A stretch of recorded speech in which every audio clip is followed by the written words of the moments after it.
The Mirror Eater, Chapter 1, Static. The day I realized the mirrors had been lying to me, the city was asleep under a wet noon sky. The rain came down in ropes, sliding off the angles of buildings like a gray curtain, drawing itself across a face. I was in my apartment, a one-room solution with white walls. I kept clean enough to pretend they were new, staring at my reflection. I'd shaved for the first time in weeks. The razor moved like a whisper. A quiet crowd gathered in the fogged square of the medicine cabinet. 3, then 4 of me, successively lagging like frames dropped from a stuttering video. An old habit, the soft counting of repeats, came back to me, and before I knew it, I had numbered my hesitations out loud. 1, 2, 3, 4. I held the razor away from my throat and listened to the pipes tick. The mirror didn't blink with me. That was the first wrongness. My face looked correct, the crooked eyebrow, the light scar on my upper lip that childhood gave me for free, the eyes, the color of stale tea when my mother had left the bag in too long. But the blink I felt in my eyelids, the smooth shutting and reopening, didn't translate. In the mirror, my eyes stayed open a fraction longer, like they'd chosen to measure me. It was a small delay, a hiccup, a pause, but I felt it as a wrenching. Something in me bristled, the way a cat bristles at static. I took a breath and exhaled fog across the glass. My hand lifted, the reflection lifted with me, perfect now. I waited, the mirror waited. I understood. On a level it felt dangerous to name that the lie would not repeat itself while I was watching for it. There are plenty of reasons to disbelieve mirrors. They flip the world in an odd way that spares no one but the word bidet and a few lucky palindromes. They're slow if your mind is faster than your eyes. They show you the costume you've chosen for people who will never know what you look like inside yourself. But the best reason, I think, is that they're never truly on your side. They belong to rooms, not to people. The mirror lives here. I only visit.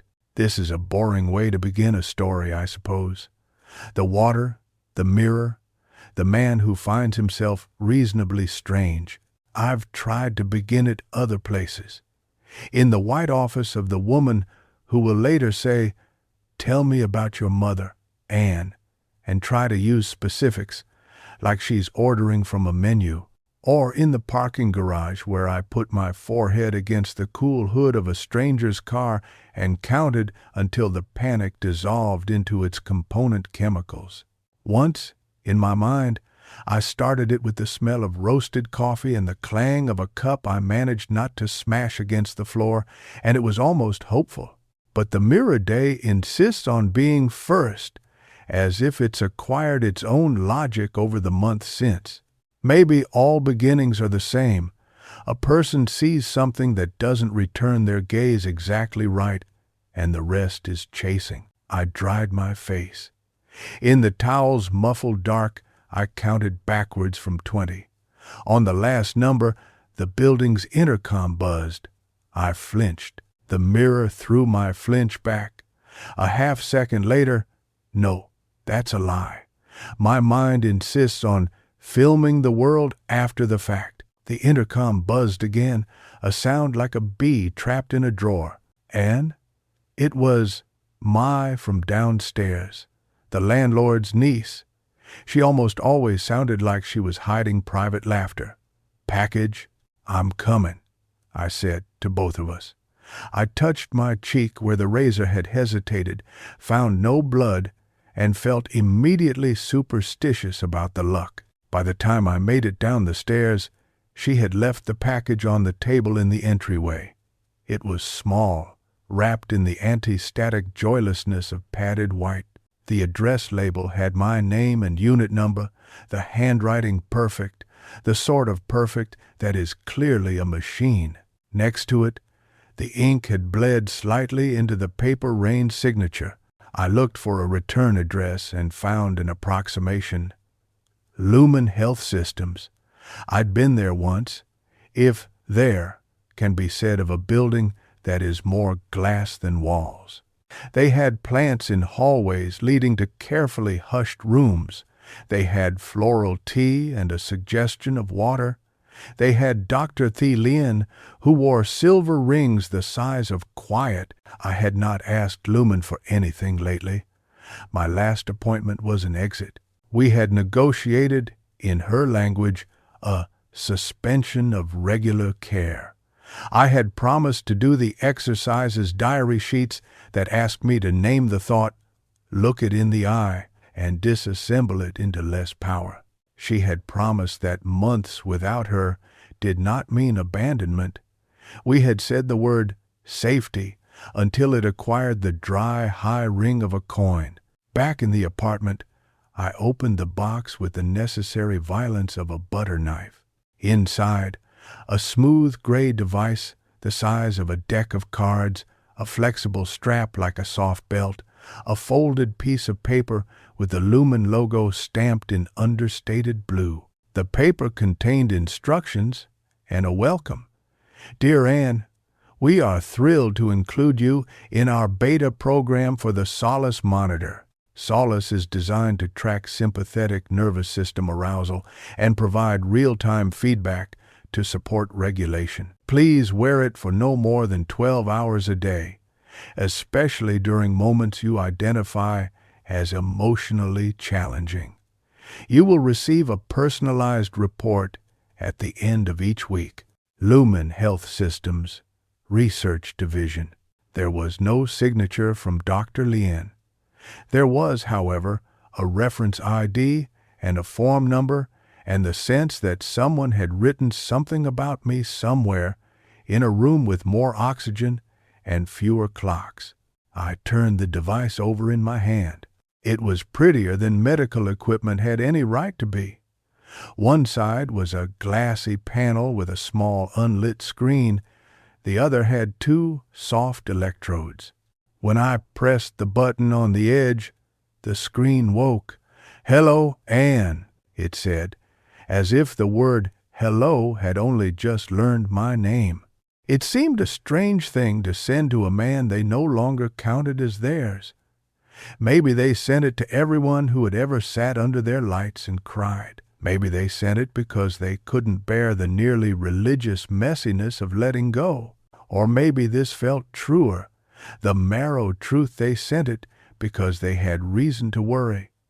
I was being swallowed by the thing we had not named and had instead called, using metaphors, fog, static, salt, snow, a hallway with no doors.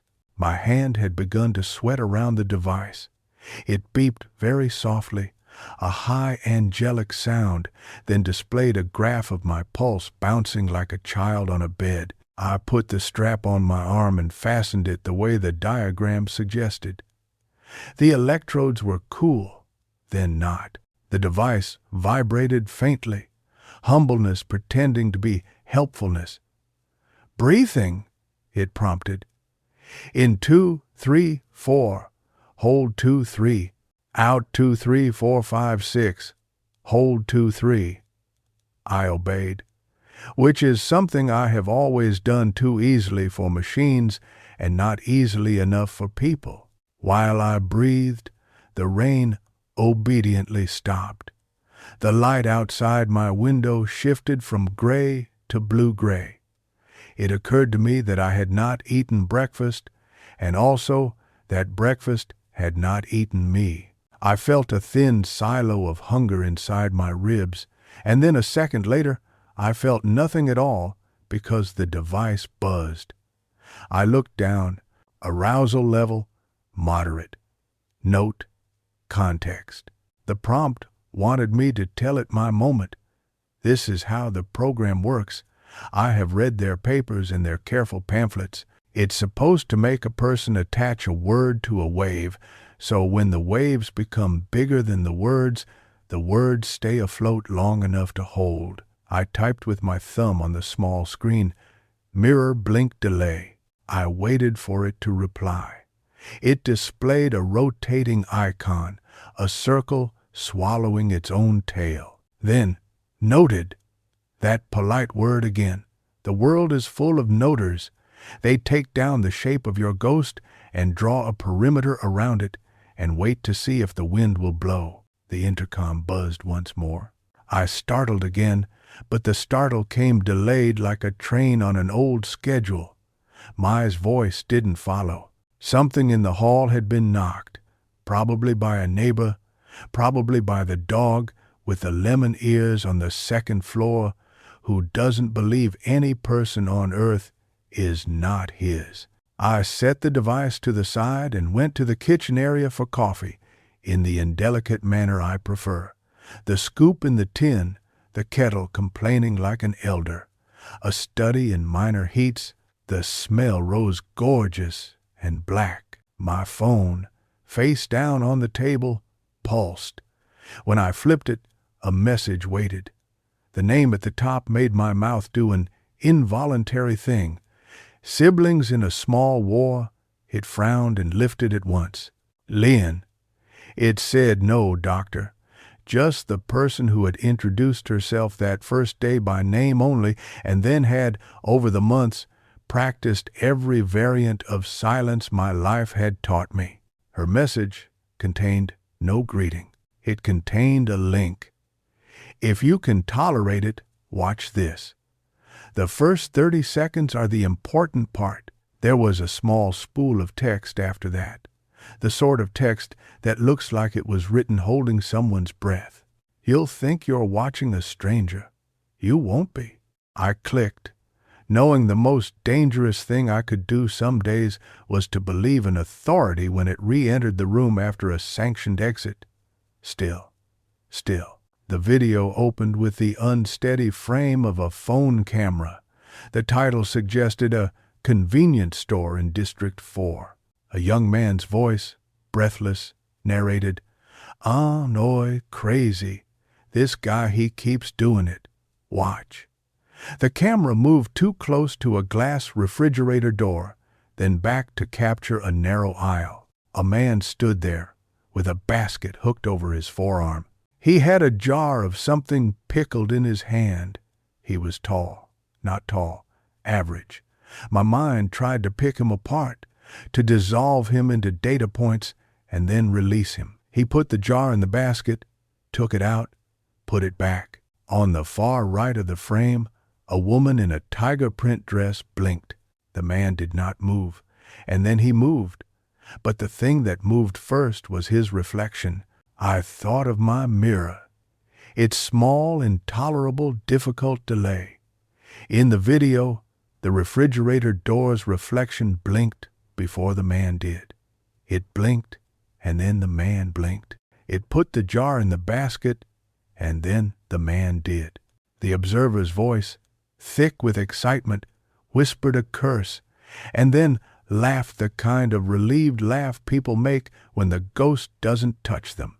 "Bro, he keeps resetting," he said. "He's like buffering." 28 seconds into the video, as I had been prompted, the man looked up. It is hard to describe what it's like to be recognized by what you know to be an image, and to be recognized as an image by someone who believes in your physicality. Something in my throat did the old teenage trick of closing around one breath and refusing to let it be the last. The man looked not at the camera, but at the place where he would be if he were an unkind thing. He had a crooked eyebrow. He had a pale scar. He was not me. He could not be me. For one strange second I thought he was my father, but then he blinked again after his other self did, and I said the word no without sound. I stopped the video. The device on my arm hummed, the graph going spiky. My phone lit up again with another message from Leon. "A journalist sent me this because of a paper we published last year. She said your name. She might be wrong. I need you to tell me if you've ever been to that store, or if you've had similar experiences in public spaces. Are you safe?" I pulled a chair out and sat down with the care you give a chair when you do not trust the floor. Defined safe. I typed. Then I deleted it, a petty act. I wrote, I haven't been to District 4 inches months. I don't think that's me. Okay, she replied. The word as careful as an egg. Would you come in? We can call it a research follow-up. Thursday at 3? If the answer is no, it's still yes. I wanted to tell her that the mirror in my apartment had started to lag behind me like an obedient child. I wanted to tell her I could feel the seams of the day. Instead, I opened my notebook with a plain brown cover and wrote the date at the top, February 12, and beneath it, in the neat hand I developed by copying my mother when she taught me to write on the kitchen table under an open window, I copied the question, "Are you safe?" and then wrote, "Safety is the arrangement of objects such that their borders don't bruise each other." It was exactly the kind of sentence Lynn would look at with her head tilted and say, "That's a beautiful place to begin. Now let's say it in less beautiful words." While I stared at what I had written, the overhead light flickered, not in the way of failing bulbs, in a pattern, a slow stutter, 2 longs, a short. I do not know Morse code, and I don't think I want to. The flicker, when it settled back into steady illumination, left behind the feeling of a breath that had been held for a long time by someone not in the room. I made my coffee too strong and drank it too fast. The bitterness put its hand on my tongue and briefly silenced the other hands in me. The Solace hummed again. Arousal level, high. Note, context. It was relentless in its soft way. I typed, video of someone like me. I did not expect what it said next. The words arranged themselves on the small screen like a fortune. Suggestion. Avoid mirrors for 24 hours. Increase slow breathing practice. Limit external stimuli. Seek social contact. The last instruction made me laugh, and not nicely. Social contact, in this tall, thin life, has made of itself a difficult creditor. It calls when a payment is due and pretends it is a friend. I know that is not fair. I have friends in the marginal sense required by adult life. 2 people I can text you up and not be ashamed. 1 person who knows the kind of tea my mother drank and drinks it with me in June. An ex who still sends me photos of dogs wearing sweaters because she knows I am weak in the face of mercy. But the idea that the device had selected seek social contact for me as if it had access to a list of settings annoyed me more than it should have. I took the band off my arm and set it face down by the sink. Noted, I said to it. The word tasted like metal. The afternoon wore itself thin. I attempted work, translating legal documents from one language that didn't want to exist into another that wasn't sure. My client sent me a contract clause with too many commas and the phrase non-refundable deposit to secure the moral character of the event, which I penciled into a kinder shape and sent back.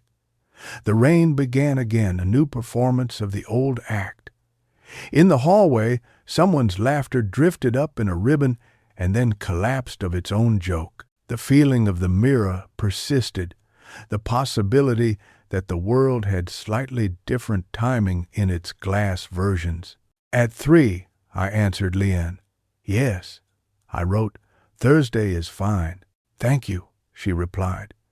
If the device is bothersome, you can bring it with you instead of wearing it. And yes, eat something today. Mood follows blood sugar like a boat to a dock.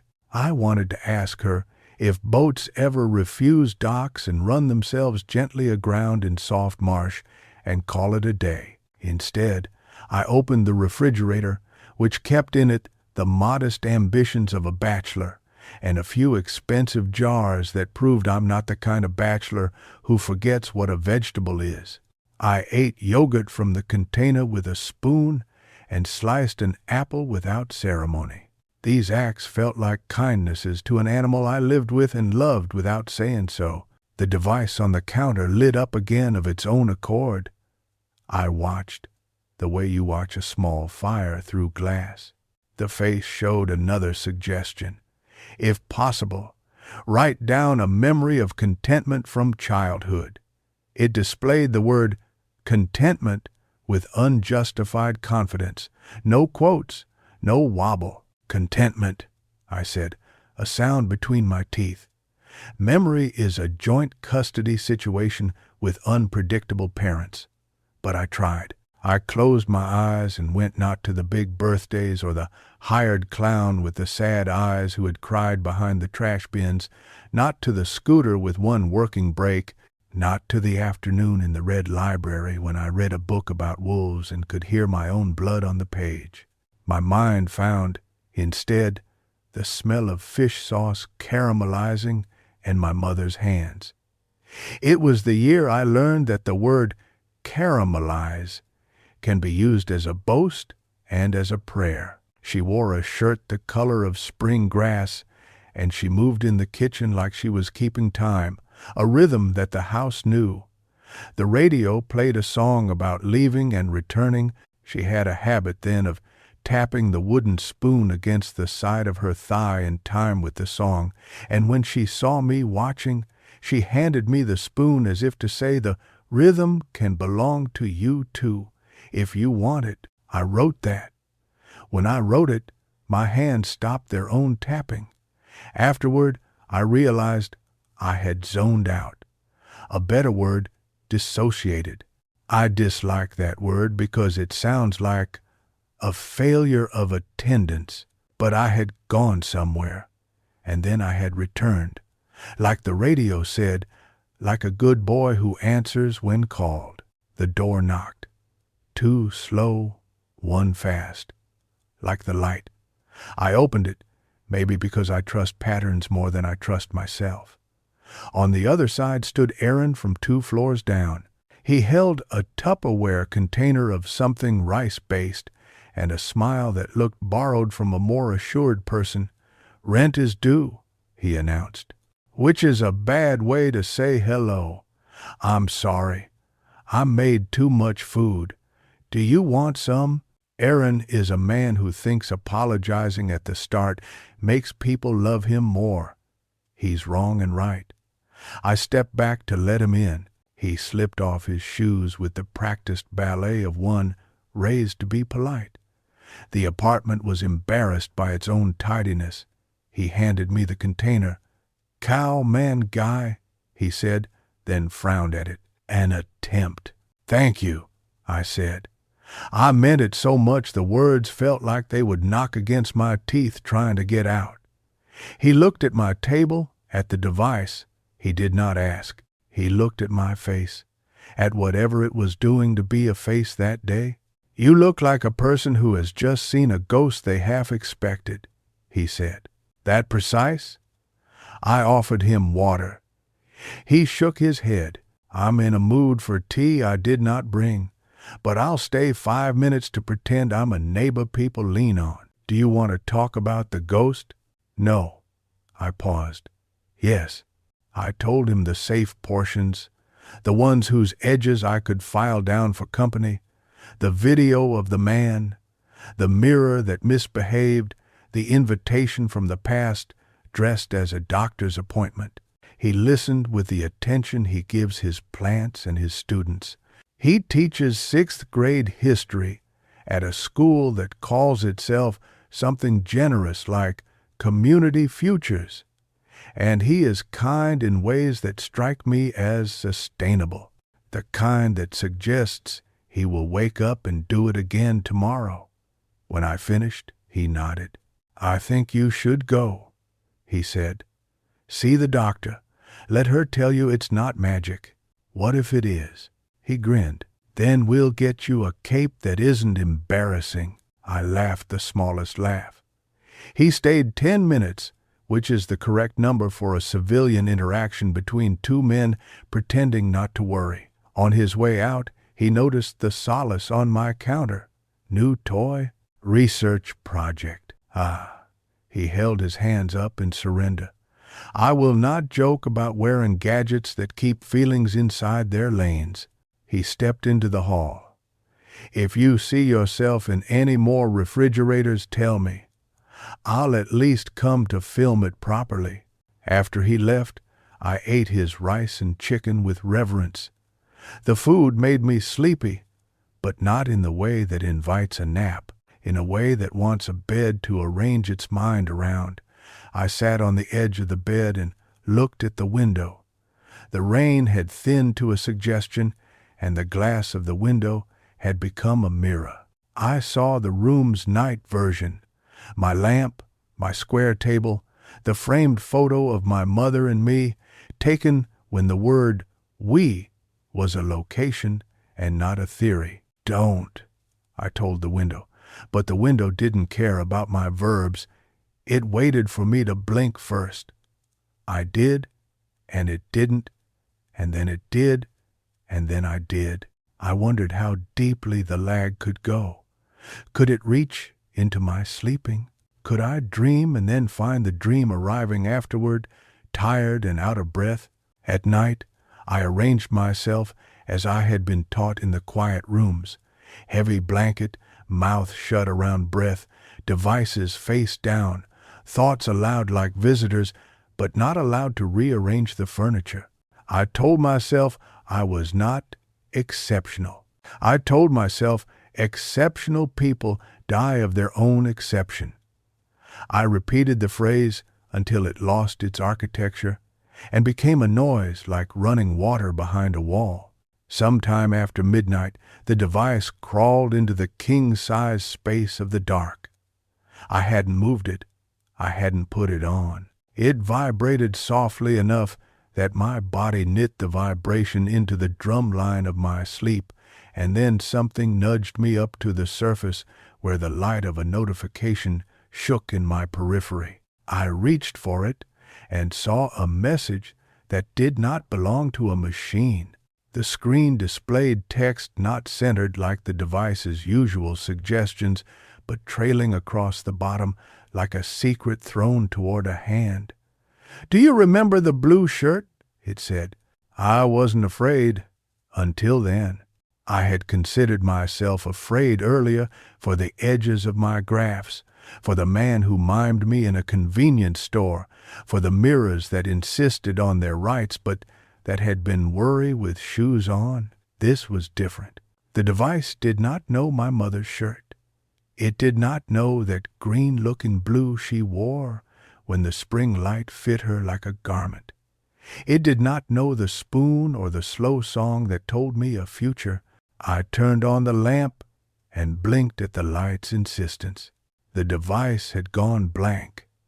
I checked my phone, a modern instinct slower than thought. No message from Leon, no accidental text from Aaron. Just a news alert about a fire in a distillery 2 cities north and a reminder of an appointment tomorrow at 3. "If this is a trick," I said to the empty room, "then you've chosen an unreliable witness." My mouth was dry, the kind of dry that comes from sleeping with your jaw clenched. I got up, pulled a glass from the cabinet, and filled it with water that tasted like air. The window had become a black mirror now, my lamp hovering in its cutout. I put the glass down and approached it the way you approach a dog who decides suddenly to become a wolf. In the mirror, I watched myself touch the cold. The me in the glass moved a beat later. As if to apologize, the glass then carried my touch back to me, a cool echo. "What do you want?" I asked my reflection. I asked the odd. I asked the semi-ghost of the man in the video whose basket grew heavier with things he could not select. The reflection looked as if it were thinking about whether to answer. Then plastic cracked in the kitchen, an old Tupperware resettling its shape, and I flinched in both worlds at once with perfect synchronization. The magic, if it is magic, prefers domestic accidents to grand gestures. I slept again near 3, and dreamed not of mirrors or refrigerators, but of a hallway that had doors, so many doors I couldn't count them, even while counting. Children were counting behind me, chanting the numbers in a language I couldn't parse, and each door had a small card with the word "Now" printed in different fonts. I tried them all. They opened onto rooms occupied by versions of me, busy doing ordinary things, and stirring a pot, and closing a book, and staring at his phone as if it were telling him a fable, and kneeling by a bathtub, and fastening a device around his arm. Each looked up as I entered and said, "You're late." I woke to the morning's thin apology. Light is full of regret.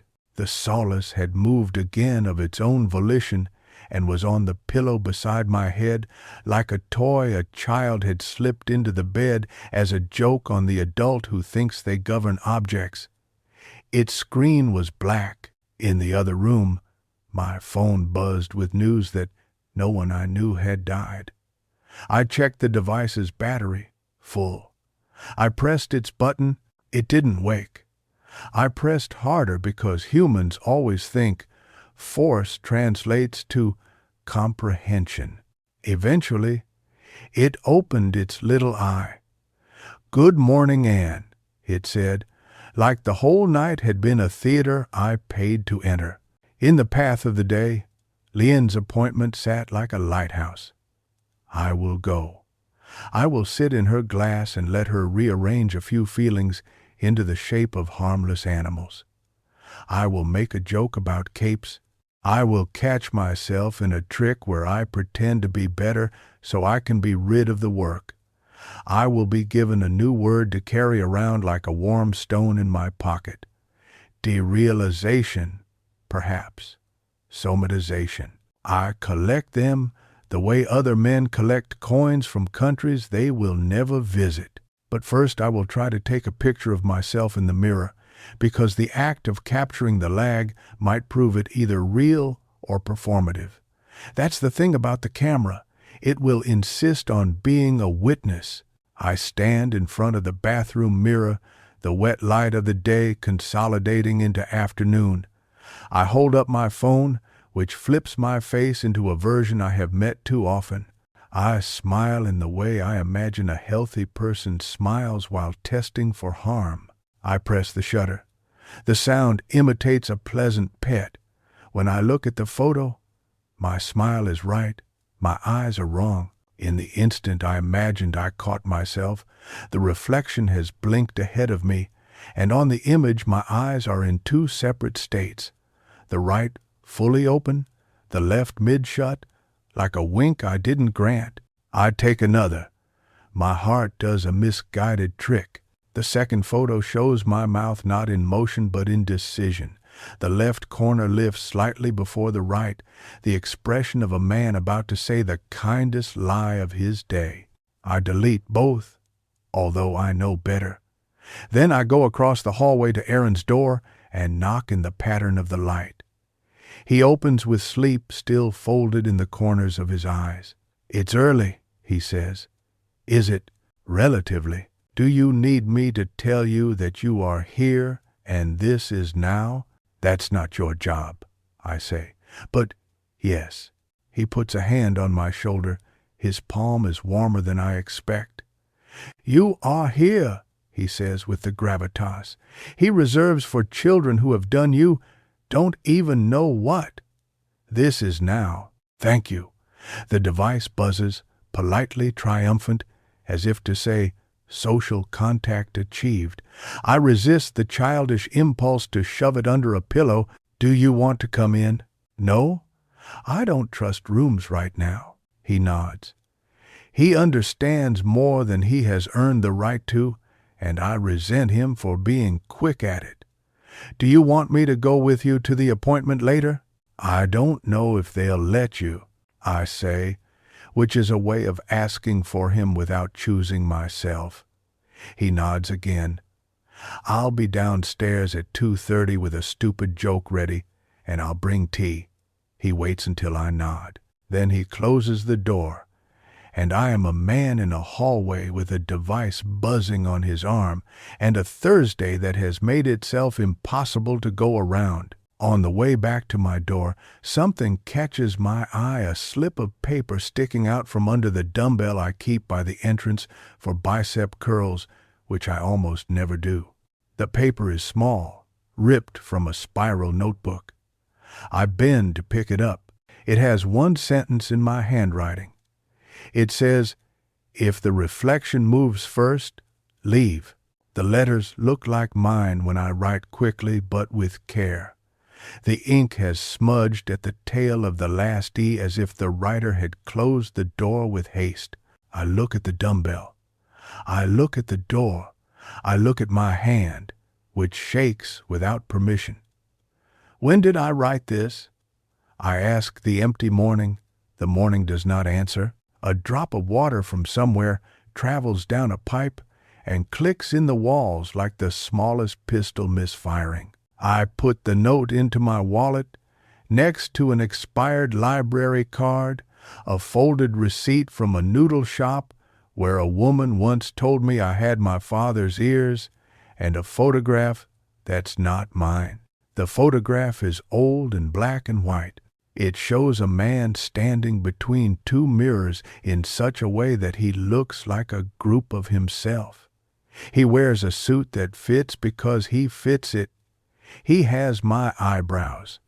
My mother gave it to me and said it wasn't him. She said, "We didn't have cameras when I was young, not for love." And I wrote on the back with a felt-tip pen, "Not father, not anyone, just a stranger caught between versions." From somewhere, my phone plays the soft tone of a calendar alert. "Breathe," it says. The command has left the realm of the kind and entered the area of coercion. Still, air goes in, and then again it goes out. If you do it enough, it begins to sound like waves in an apartment far from any shore. The day gathers itself. The mirror does what it does. Sometimes it follows, sometimes it leads. Sometimes it stands still like a dog deciding whether you are worth the trouble. I prepare myself in the ways the pamphlets prefer. I put on a blue shirt, not my mother's blue. No one has that color and jeans I could run in if the room decided to sprint. I hold the device in my palm like a friend, like a threat. I let my face rest. The rest of the story will happen in a glass building, under plants shaped like obedience, with a woman who will ask me to name the precise flavor of my fear, and a test that ends with a printout that looks like a seismograph of a small country's bad day. But now, at the end of this beginning, I stand in the bathroom and watch the mirror watch me. A person can survive most things, but not being returned to himself is tricky. The mirrors do not hate us. They just have the power of a second difference, and that's often more than enough. When I leave the apartment and the door closes behind me with a click that sounds every day like a different word, I think I hear another sound from within, the faintest hush of a second door closing, a second apartment sealing itself. Perhaps the mirror has one of its own. Perhaps it has considered me and decided I am a manageable menace. I walk down the stairs and into the soft, accusing light, and the city throws its reflections everywhere, puddles and windows and the backs of spoons. It is not a good day for people like me. It is the only day I have. Chapter 2. The Glass House. Aaron was waiting at 2:30 in the foyer like he'd promised, leaning against the row of mailboxes with a thermos in one hand and a steadfastness that felt, not for the first time, like a small, undeserved miracle. He had switched out his teacher's button-down for a t-shirt with a cartoon cat reading a history book. The past isn't dead, it's just bad at texting. It should have been stupid, it wasn't. He shook the thermos like a rattle. Jasmine. Sweet, but not too sweet. Doctor approved, probably. I took it. The steam rose with a confiding warmth. "You're early," I said, "because sometimes ordinary observations are the handrails that keep you from falling down the staircase of your own day." "I've discovered I like being early for you," he said, and then looked like he'd said too much to a skittish animal. "I mean, logistics." "Thank you," I said, because there are moments when the only appropriate answer is to acknowledge the shape someone's kindness takes. We walked to the street together. The rain had rerouted itself to another part of the city, leaving behind a glossy world that reflected more than it absorbed. Puddles made coins of the sky. Shop windows rehearsed themselves as stage sets. The bus stop's glass wall showed us as if we were creatures in a museum diorama. Two men in the section labeled Urban Companionship, temporarily not endangered. On the ride, Aaron talked competently, deliberately about facts from his day that asked nothing of me. Children who insisted there had been a king named Turtle who ruled with benevolence and a shell. The way a sixth grader tried out the word melancholy, like a lollipop, and then offered it around the room. He talked about food, the price of lemongrass in the market, the heartbreak of watered coffee. He asked me nothing about mirrors or devices. Gentle weather. I leaned my head against the window. The bus's glass, like all glass, tried to become a mirror when it could. I watched my own face flicker with the city behind it, and sometimes the reflection blinked a heartbeat before me, and sometimes it behaved itself. I held the thermos with both hands like people hold congregational cups in quiet rooms. Lumen rose from the street like a shy declaration, too transparent to be arrogant, too tall to be modest. The building had been designed by someone who thought of sunlight as a medicine and privacy as an indulgence the wealthy could earn. Inside, the air made its own steady decisions. Plants stood in glossy rows like well-fed witnesses. At the front desk, a receptionist with precise eyeliner and a nameplate that said THU smiled without insisting on anything. "Hi, Ann," she said, like I was someone who belonged here without question. Leanne had been thorough. My name was already in the book, my presence not a surprise the world would punish. "Dr. Leon is finishing with someone. Would you mind waiting a few minutes?" "Not at all," I said, which was technically true. I minded everything but called it patience. Aaron hovered a respectful step behind me. He liked this lobby because it pretended the city had solved certain problems by introducing more plants. He whispered, "I will be out here, or I will vanish into the cafe and return with croissants like a victualling angel. Do you want a pastry for later like insurance?" "Insurance," I repeated and nodded. He touched the back of my shoulder in the way one person touches another when both have agreed to keep one foot in the present. He peeled off at the cafe, and I took a seat near a tree whose leaves had learned obedience. The waiting area had its own reflecting pool, a stone trough with a thin skin of water that moved only if you asked it politely. I tried not to look at it because I was trying not to look at anything that might look back. I looked, instead, at a framed poster on the wall advertising the Solace in a font that had been tested on groups of anxious people and found soothing. The headline said, "When your body speaks, listen." A line drawing of a body glowed with little constellations at wrists and throat. I could feel the device on my own arm, humming faintly like a quiet refrigerator. It hadn't repeated last night's trespass, that intimate message. It was back to prompts and graphs, back to knowing nothing specific. "Anne?" Leon's voice moved through the lobby without clattering. She wore dark gray and silver again, the rings like punctuation on her long fingers. She had a face made of the word steady and an expression that refused to be clever. It was good to see her in the way.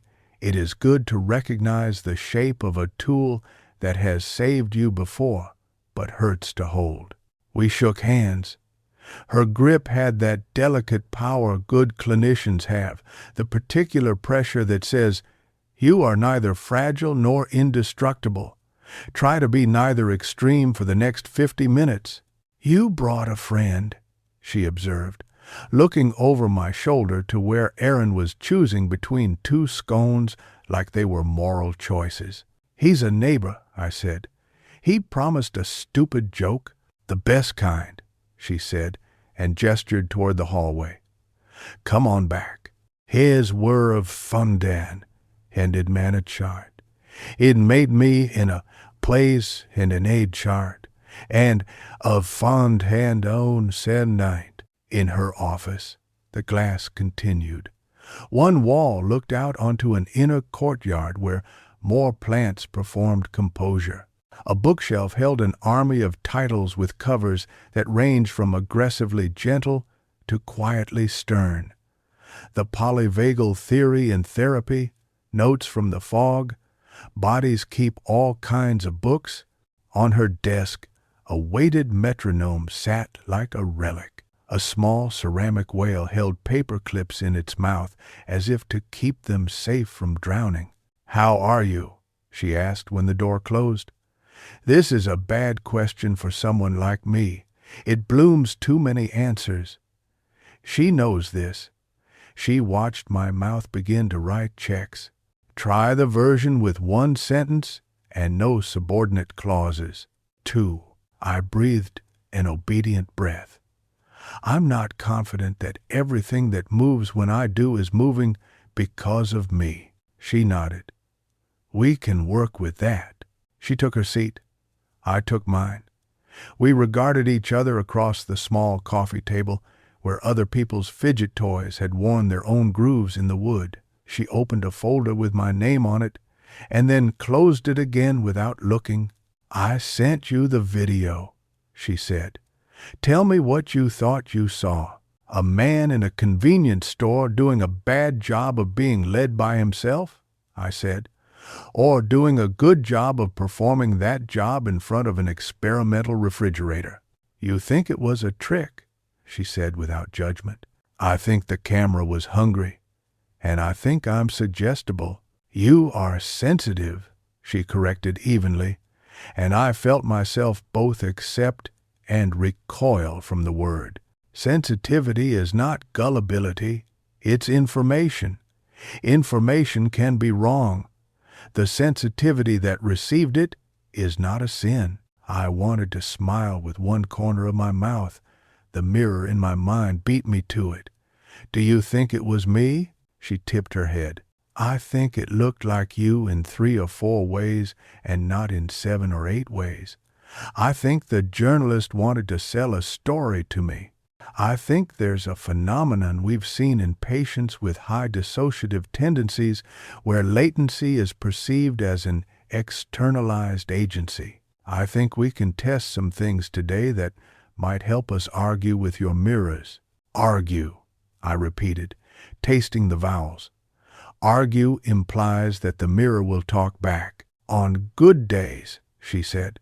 "On bad days, we will give you better arguments than 'please stop.'" She lifted a folder from the table and slid a consent form toward me. The package wore the smile of 1,000 legal clauses rehearsing closeness. "I'd like to do a perception protocol we use with patients who describe what you're describing. The sense that reflection leads action, that image has acquired agency."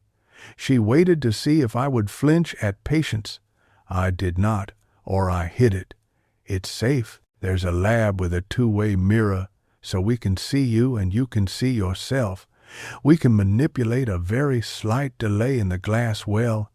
In a transparent screen behind the glass, it's a camera and display at micro latency. Most people can't detect it under 30 milliseconds. Some sensitive individuals will notice delay as low as 12, sometimes even 9. I want to find your threshold. And then we'll see how your nervous system reacts. The Solace will give us live data on heart rate variability and skin conductance. My colleague Min will be behind the glass, watching the numbers and changing the delay in small steps. I'll be in the room with you so you don't feel like a rat being invited to write a poem. You think I can write a poem? I said, because deflecting with humor is a form of folding. I think you've been writing one this whole time, she said. Then, if at any point you want to stop, we stop. If at any point you want the mirror off, we turn it off.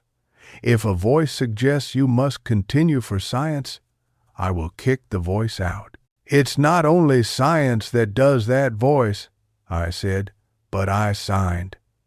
My name looked foreign on the paper, which was comforting. She glanced at the Solace strapped to my arm. How has the device been?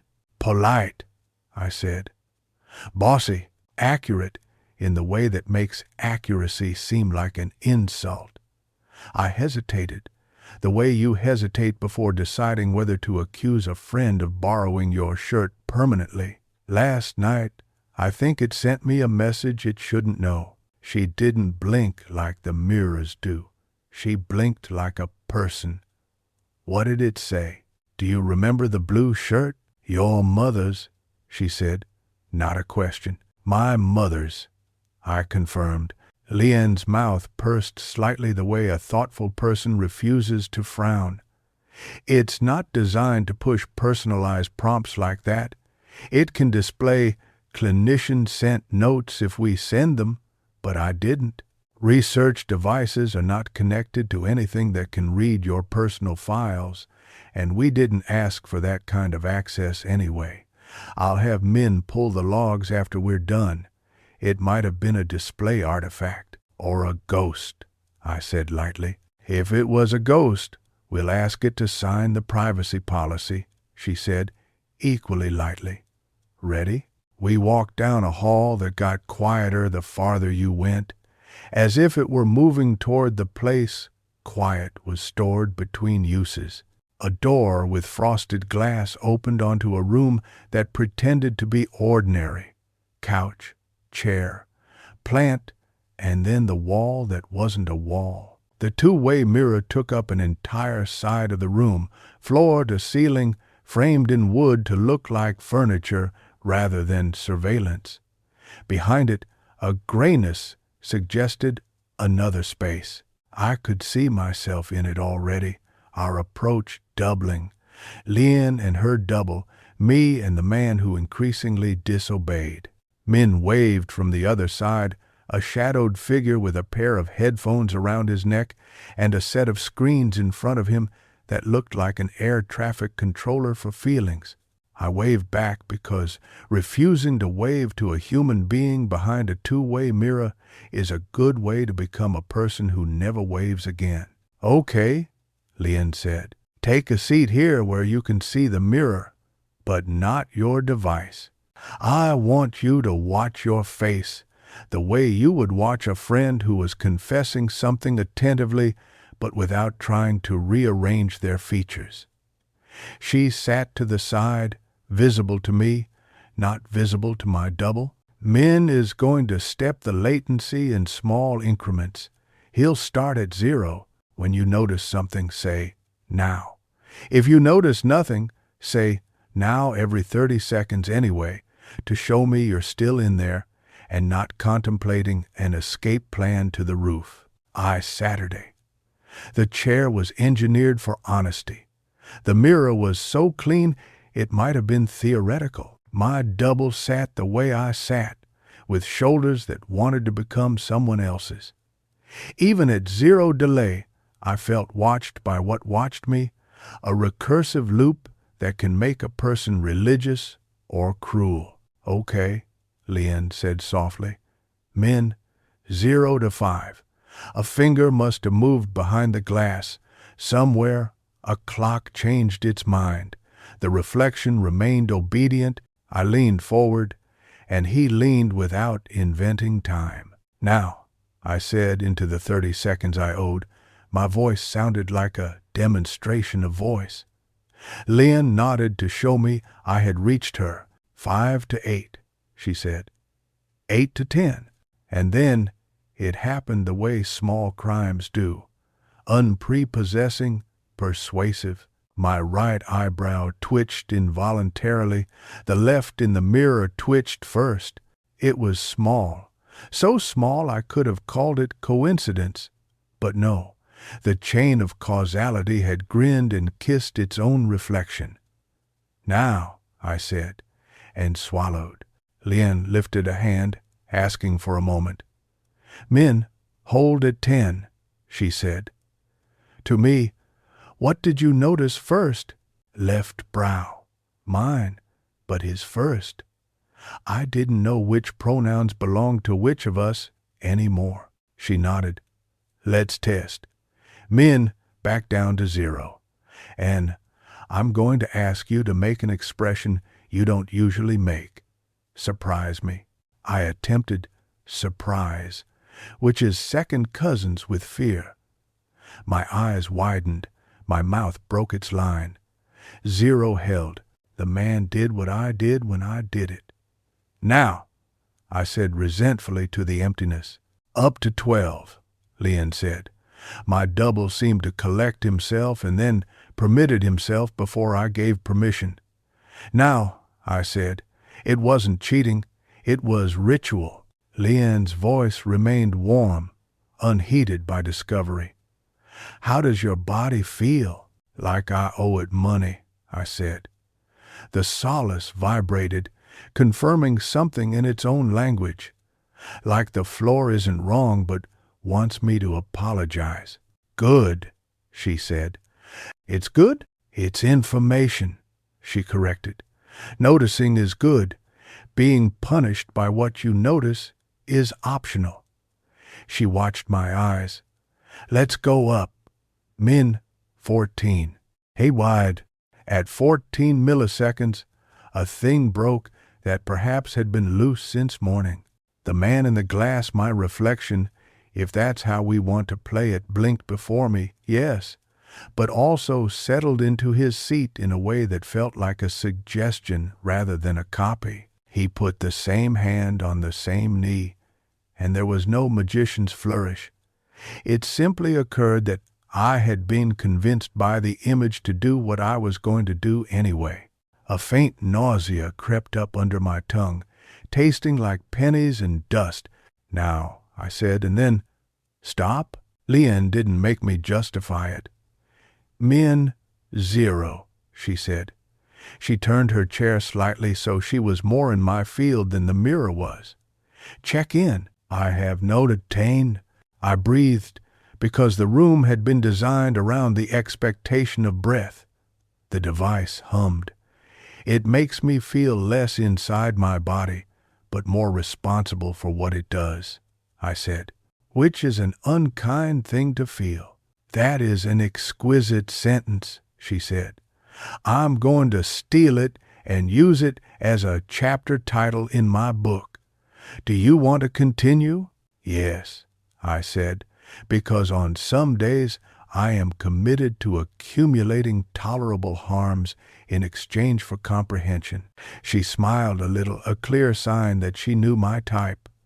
"Min, back to 12. To me, let's play. I want you to say something your mother would say to you when you were small, and she wanted you to behave." I considered the collection. "Third die," I said. "Breathe." "How did she say it?" Lien asked. "Like it was a pro forma instruction she and the heir had agreed on before I arrived," I said. "Like it had already worked and I was late to the relief." "Say it again," she said. I did, and at 12 the reflection barely managed to keep from saying it first. "Now," I said, and then forced a laugh out to break the shape of reverence. Lien watched the numbers behind my eyes and nodded. Once, "Min, up again." 15 milliseconds is a petty god. It doesn't take your life. It takes your autonomy and asks you to thank it for the choreography. My double lifted his chin as if to smell something only he knew about, and then I lifted mine. It was small but decisive. Behind the glass, Min's hand hovered over his console, responsible and joyful in the way only technicians are when reality aligns with their assumptions. "Now," I said.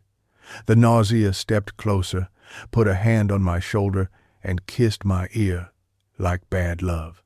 "Now, now, now." Lien heard what my mouth didn't say. "Min, down to 0. Pause for a minute. To me, there's a technique called orienting. It's not a spell, even though it feels like it, and it won't fix the mirrors, but it brings some of you back to your skin. Can I teach it to you without sounding like a kindergarten teacher who drank too much mindfulness?"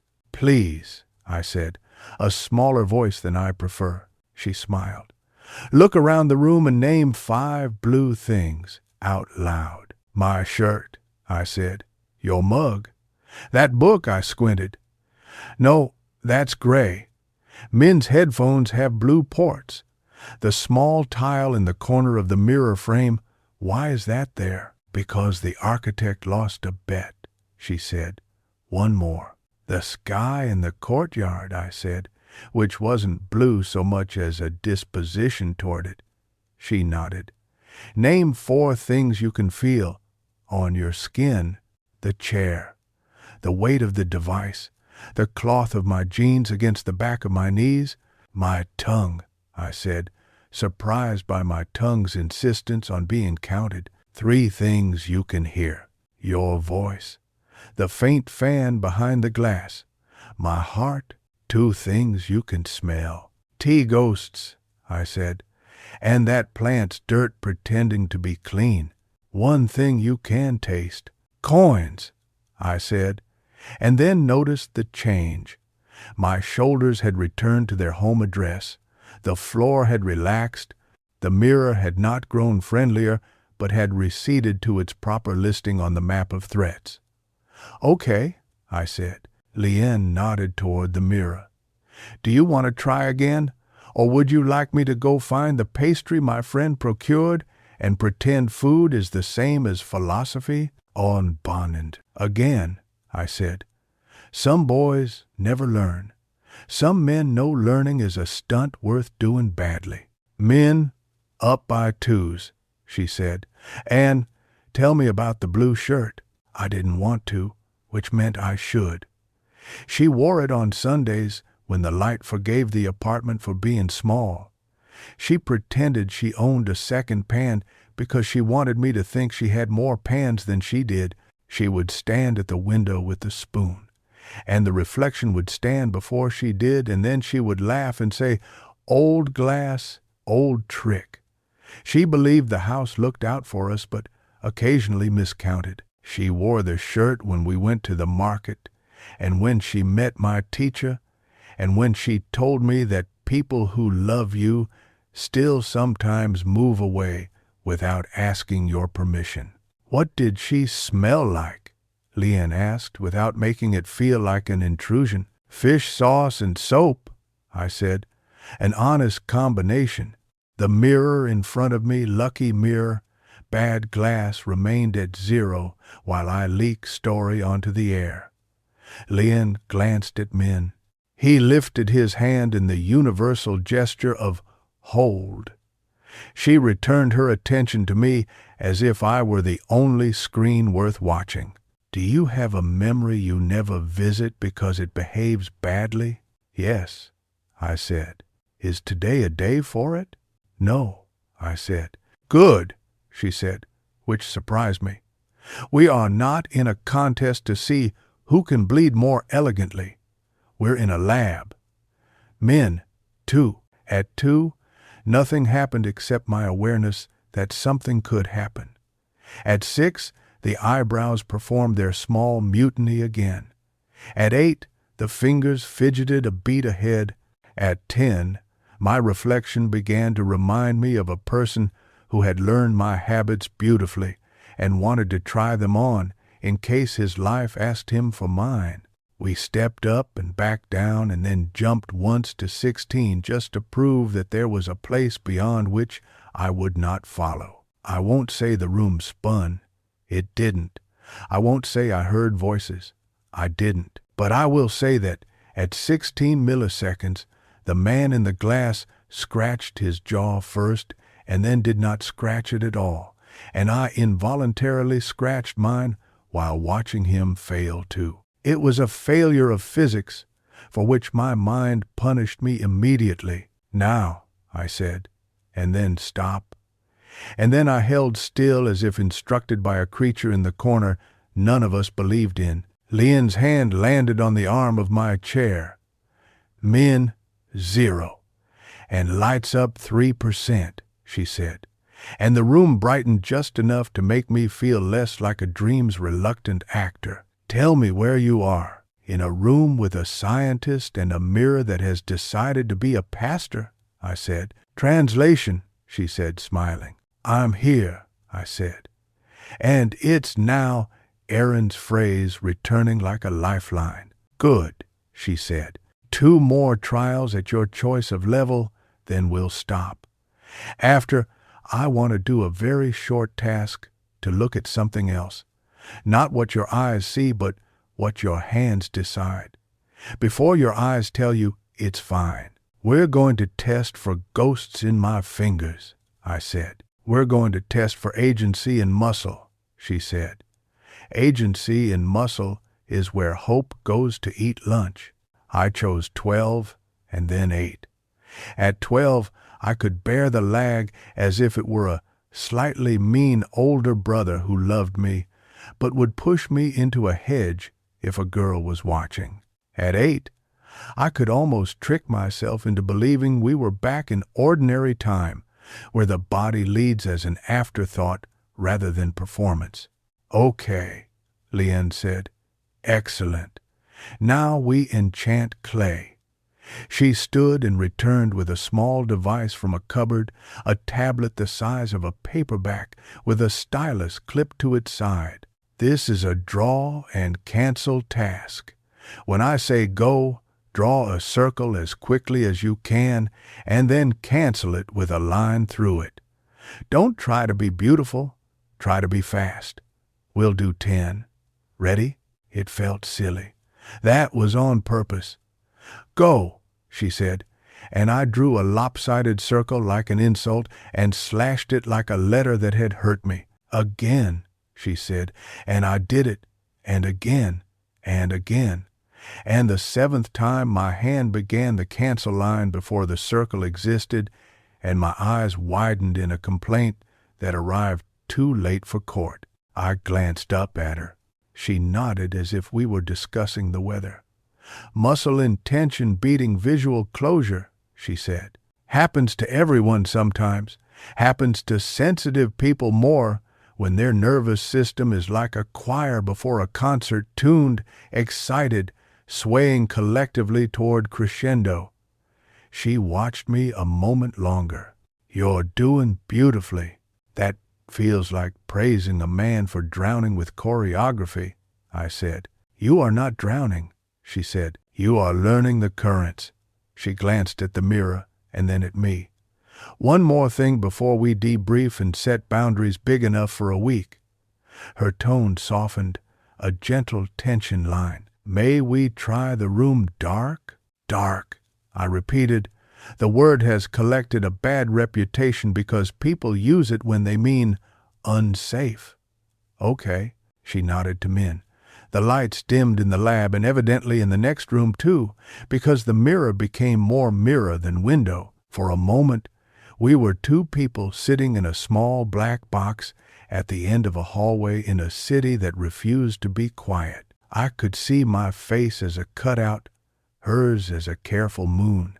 Behind the glass, the suggestion of monitors glowed like constellations named after saints. 0, she said. "We'll stay at 0. It was a kindness, and I noted it, like I note exits. In the dark, my reflection looked earnest. It looked like a man who would try a little too long to make a bad situation polite. I raised my right hand very slowly, deliberately, and the man did the same without inventing himself. Good glass. Behaved glass. Holy, I said under my breath, fox spirit, because sometimes you have to make a joke about the supernatural to keep it from wandering into your house. And then something happened that had nothing to do with latency and everything to do with narrative. A rectangle of light bloomed on the mirror's surface, not from the lab behind, but from within the skin of the glass itself. A message typed itself in a thin font that belonged to no software I knew. Lien inhaled a polite amount of air, and then kept the exhale steady, clinician perfect. The letters formed with the indifferent grace of symptoms. Do not trust the woman in silver. I looked at Lien, who wore silver rings and a silence borrowed from saints. She didn't look at me. She looked at the mirror and then past it, as if she could catch men with her eyes. As he played practical jokes he had not been hired to play. Men? She said calmly. Please tell me you see that. He is at. Behind the glass, I saw the outline of his head nod, hesitant, violet lit. Then, through the speaker in the ceiling, yeah, that's not me. The words on the mirror faded, as if embarrassed by their own melodrama. The surface returned to its formal job of showing my face arranged to receive intrusion. The device on my arm hummed once, just once, and displayed arousal level, elevated. Note, context, fuck you, I said, very quietly, to something that wasn't a person. My heart beat itself in my chest like it was practicing being a drummer. Lien stood, smooth as a slide. She moved to the wall beside the mirror and clicked on a soft lamp to undo the panic's trick of asking for more darkness. Her face in the pooled light lost none of its steadiness and gained none of its performance. She looked at me as if to say, if we panic together and with craft. That was not part of our experiment, she said. She spoke to me and to the air and to her own sense of professional dignity, and would you like to leave this room with your eyes on me and go to the cafe where your friend is and drink the tea he brought and let the ghosts sit in here until they get bored? He all row. And AC have present in and friend. Part of me, I said, my voice a little unfastened, thinks leaving is admitting the thing can lead. And the other part? Thinks I wrote myself a note this morning that said to leave if the reflection moved first, I said. I put my hand in my pocket and touched the paper like a talisman that was not allowed in certain religions, and the reflection just wrote. Then let's honor the version of you that wrote to the version of you that would be tempted to stay, she said. Let's go out there, and I'll send men to shut down everything, and then we'll look at logs like boring detectives and make the problem as small as 8 and as large as necessary. I can do that, I said. I stood carefully, as if the floor might choose not to participate if I startled it, and walked to the door with my eyes on her shoulder. In the glass, the man did the same, a fraction of a beat behind. Good behavior restored for now. In the lobby, the world did its trick of pretending normal had always been in charge. Aaron sat with 2 plates, a croissant and a cousin of a croissant that had been experimented on by apricot jam. He looked up and saw something on my face he knew how to meet. Stupid joke time, he said, and then leaned in conspiratorially. A mirror walks into a bar. The bartender says, I'm not serving you, you always reflect. He paused, winced, and added, and yes, I know that was terrible. I laughed.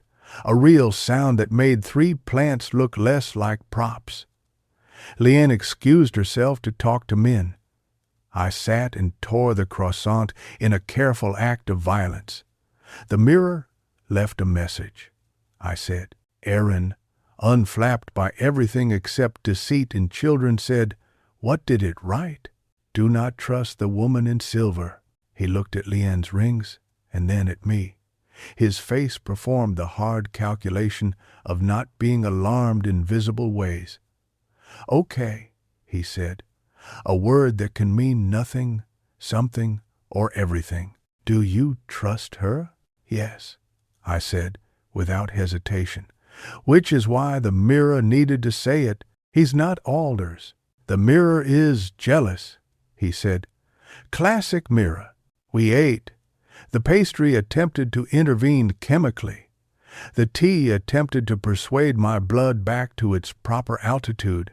Lien returned with Min, who looked like a man who had accidentally kicked the legs out from under reality and was trying to apologize to physics. "I'm very sorry," he said to me. We checked the display, the camera, the line. The mirror glass in that room, the two-way, has a thin OLED layer to allow us to overlay cues if we're doing social gaze experiments. It's not even connected to the network. We didn't have it on. The only thing that could have driven text there is the tablet in the room or the control console I have, and neither had the overlay engaged. He brightened, for a technical value of bright, but the system keeps logs. We'll pull them and make sure we didn't embarrass ourselves. "Do you mind if I don't go back in there today?" I said, discovering my limit with an unfamiliar gratitude. "I will carry you away myself if anyone tries to make you," Lien said with her usual poised humor. Then, to Min, gently, but with the steel of competent leadership, "Pull them. Have IT look at the circuits like it's a haunted house and they're cynical electricians." Back to me. "Our next move is not to interpret. Our next move is to make your nervous system less convinced the world is in a game with it. Orienting, food, breath, once per hour, a deliberately boring activity. Then, if you're willing, one more small thing back in my office that has no glass and all lamps." "I'm willing," I said. "Willing is not the same as brave. It is better." "Good," she said. "Aaron, will you join us?" She looked at him as if he might be the exact number between 1 and 2 that makes 2 make sense. He looked to me for permission, the correct choreography. I nodded. We went back to the office that had decided to be a safe room. She closed the door and sat where she always Saturday. She placed a metronome between us and nudged its arm until it ticked, slow and sincere. "I want you," she said to me, "to tell me the most banal story you can remember from childhood. Not a trauma, not an epiphany. Something as thrilling as a coin rolling under a couch. Something that if we put it on television would get the show canceled." "A bucket," I said, surprising myself with the speed of the memory. It had a crack. We used it anyway. We watered a plant with it in the courtyard. The crack made a small line of water behind us like a snail. My mother called it blessing the ants. "Perfect," she said. "Tell it again, slower. Include all the boring details." I did. The bucket's handle was colder than I expected at 7 in the morning. The ants did not thank us. The plant lived anyway. I can do this. I can name. I can stay. The metronome ticked the way time ticks when it wants to prove it can. A quarter hour later, the room had done its job of bringing me back to where my chair thought I had been all along. Lien drew a short set of notes on a pad and then tore off the page and handed it to me. "Homework," she said. "Orienting daily in the morning and at night. Capture 3 banalities in your notebook per day, no poetry allowed. Wear the Solace if it doesn't feel like a spy. If it repeats last night's trick, I want you to take a photo of the screen. If it asks you if you remember another shirt, please tell it you'll be involving an adult. You're the adult, I said. Some days, she said with a look at her rings, her expensive composure, her glass house. And one more thing, the note in your pocket, the one you wrote to yourself. When did you write it? I don't know, I said, and I hated that I didn't, and I loved that I had. In that case, she said, we'll treat it as a gift from one of your rooms to another. We'll honor it without ceding all governance to it. Today, you followed it. Thank you, past you. Tomorrow, if the mirror moves first when you're brushing your teeth, and the consequence of leaving would be rotten breath and social exile, negotiate. She smiled, and it wasn't a trick. There is wisdom in staying long enough to spit. We made a plan for 1 week that fit like a coat. Not snug enough to choke, not loose enough to forget you're wearing it. She promised to call me if the log showed anything that required a response more substantive than IT sarcasm. We stood. The appointment ended not with a flourish, but with a ritual. She touched the door handle first and held it for me, making the exit something given and not something wrestled. In the hallway, Aaron waited, his face wearing the polite interest of people who have sat on sofas in medical buildings and acquiesced to knowing only what they are told. We walked out together into a city that had decided to try on afternoon. My body was tired in the way that acknowledged labor rather than defeat. The Solace buzzed once and wrote, Aruso level, moderate. Note, walk. We are walking, I told it. And then, unexpectedly, to Aaron, come over for dinner. I'll cook something that thinks it's my mother's, but won't be. We'll eat it and call it food. He grinned.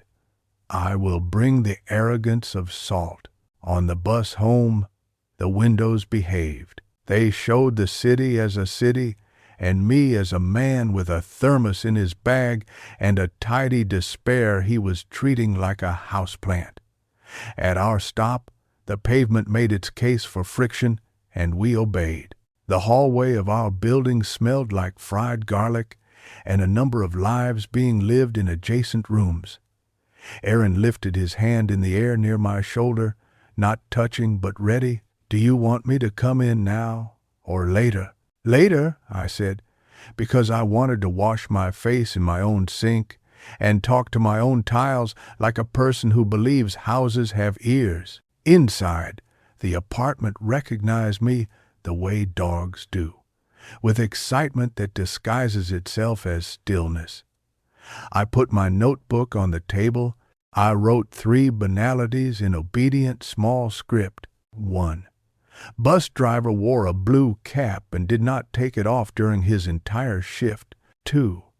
A child on the sidewalk had one sock higher than the other, and no one died. 3. The building's elevator stopped on 2 for no reason and then continued as if it had changed its mind. I felt better. Not safe, not yet, but nearer to the shape of a man who could negotiate with his own corridors. When I stood in the bathroom and faced the mirror, I did it the way a person approaches an animal that bit yesterday but wagged today. The reflection lifted his hand when I lifted mine. We blinked in time like a small, synchronized swimming team. I leaned forward to fog the glass with a warm breath, and as the cloud rose and fell, a sentence wrote itself there in the damp with the slow fade of water on cold surface. Not letters carved by a finger, a proof, a printing. I stared. Eat the mirror, it said. I laughed, the way you laugh when the doorbell rings and you suspect it is a friend with a stupid hat. Oh, I said to the room that had been with me longer than any person. "Oh, you think you're funny." I wiped the fog away with my palm, and the words went with it. The device on my arm stayed quiet. My heart did not. Eat the mirror, as if integration were something you could do with jaw and tongue, as if consuming the image would make the image you, as if a boy could be told to swallow his own reflection and grow into a man whose insides shone. Dinner was rice with garlic, an egg, a fish sauce caramel taught to me by a woman in a green-blue shirt and a wooden spoon. Aaron arrived with the arrogance of salt and 3 limes. We ate.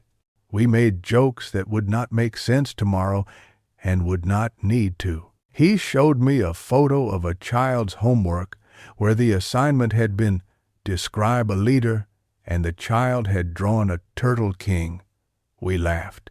After he left, the apartment arranged itself again around the spaces he had removed his shoes from. At 11, I did the homework, orienting, banalities, a promise to remain.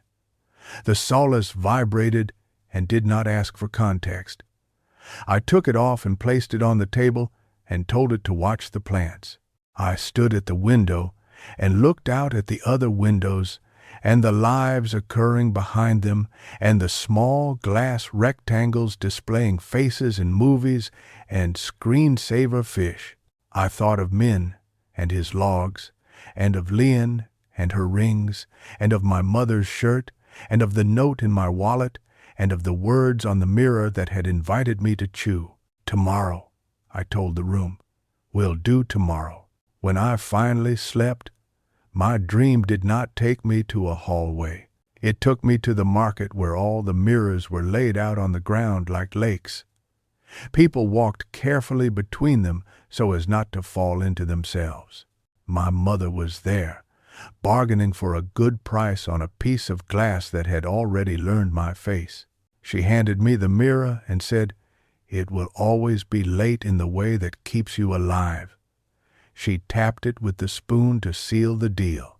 And in the dream, I did the unthinkable. I lifted the mirror to my mouth and bit down gently, and the taste was familiar metal and breath, and a sweetness like the first time you forgive someone and mean it. When I woke, the room was quiet except for the polite argument the refrigerator makes with the air, and a note lay on the table in my handwriting that I did not write after dinner. If the mirror asks to be eaten, teach it to speak instead. The letters were mine. The phrasing was mine.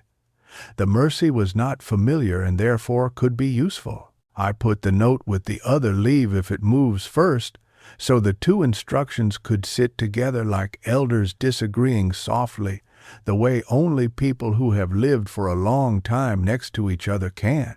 The morning would bring Lian's call, or it wouldn't.